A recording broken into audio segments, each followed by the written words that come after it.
Hello প্রিয় বন্ধুরা, আসসালামু আলাইকুম। সবাইকে শুভেচ্ছা জানাচ্ছি। এই মুহূর্তে আমরা চলে আসছি এশিয়ার অন্যতম সুন্দর, নান্দনিক এবং আধুনিক একটি দেশ থাইল্যান্ডের বাজার কিংবা শপিং মল সবই আছে এখানে। আছে আরো বিনোদন সহ অনেক কিছু। এই যে বোটগুলো, এই বোটগুলো যে গতিতে চলে, ভয়ঙ্কর গতিতে চলে, খুবই গতিশীল, ভাড়াও কম। প্রিয় বন্ধুরা, যারা দেখছেন তারা অবশ্যই চ্যানেলটি সাবস্ক্রাইব করে কৃতজ্ঞতা প্রকাশের সুযোগ দিবেন। যারা মূলত সুকুম্বিতে এসে নৌকায় করে ঘুরতে চান, ব্রিজের এই চিপা রাস্তা দিয়ে তারা বোটের দিকে চলে যাবেন। এই বোটে করে কিন্তু খুব শপিংয়ে যেতে পারবেন। এই যে রাস্তাটা, এই যে বোট ঘাট, এটা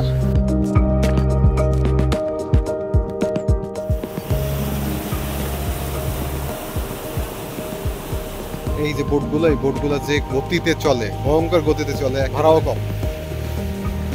গতি যেমন আছে, অনেক কম।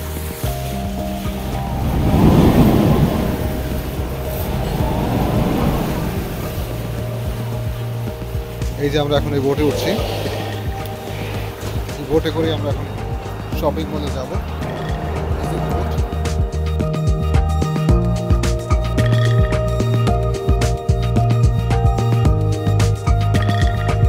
হ্যালো প্রিয় বন্ধুরা, যারা মূলত ব্যাংকক আসবেন তারা কিন্তু একবারের জন্য হলে ওই লঞ্চে উঠবেন। খুবই ভয়ঙ্কর গতিতে যায় এটা। এটাই না উঠলে ব্যাংককের মজা পাবেন না।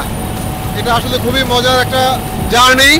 এই মজার জার্নিতে উঠতে হলে অবশ্যই আপনাদেরকে কিন্তু এই ট্রলারে বা লঞ্চে উঠতে হবে।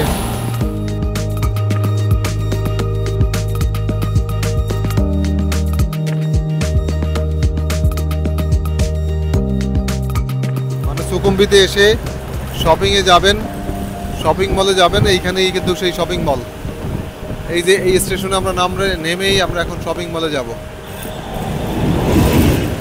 মাত্র 4 থেকে 5 মিনিটের মধ্যে আমরা এই যে শপিং মলের যে ঘাট, সেই ঘাটে চলে আসছি। এখানে আসলে যখন বুঝবেন যে সবাই নেমে যাচ্ছে, সবাই যে লঞ্চ থেকে যখন নেমে যাবে তখন বুঝবেন যে এটা মার্কেট। এই যে ওই পারে দেখা যাচ্ছে, এটা হচ্ছে কম দামি মার্কেট। এখানে বেশি দামি এবং কম দামি দুই ধরনের মার্কেট আছে। দুই ধরনের মার্কেটে আপনারা দেখতে পাবেন এখানে আসলে। থাইল্যান্ডের বেস্ট জায়গা হচ্ছে এটা।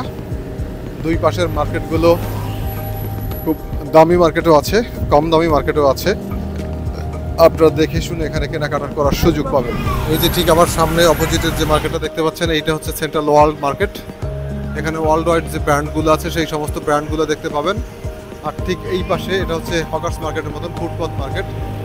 এই মার্কেটে কিন্তু আসলে জিনিসপত্রের দাম বেশ কম হবে। আমরা সামনে চলে, সামনে গিয়ে আরেকটু দেখে আসি।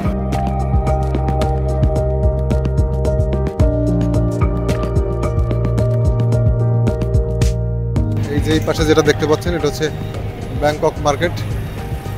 দোতলায় উঠতে হবে, নিচতলায় বেশিরভাগ খাবারের দোকান, দোতলা থেকে মার্কেট শুরু। এটা হচ্ছে ফুটপাতের দোকান।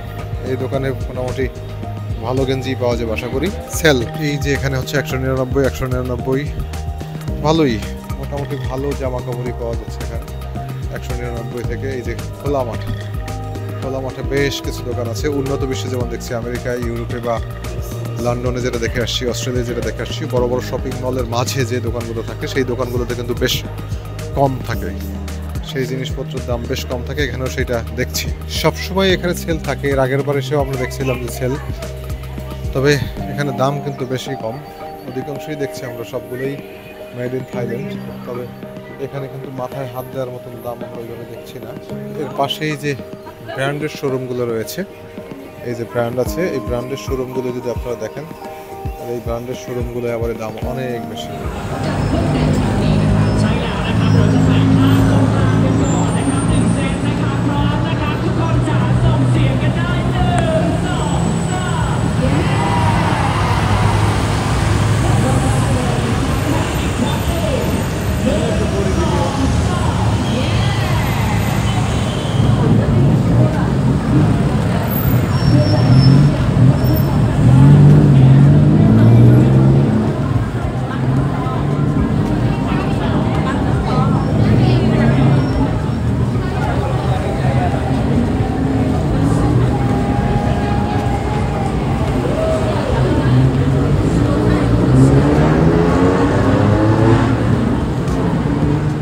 থাইল্যান্ড আমাদের চেয়ে খুব বেশি ধনী রাষ্ট্র না হলেও তাদের রাস্তাগুলো বেশ পরিপাটি, বেশ সাজানো গোছানো, অনেক ফুলের তোড়া দেয়া, একেবারে কাঁচা ফুল, সুসজ্জিত রাস্তা।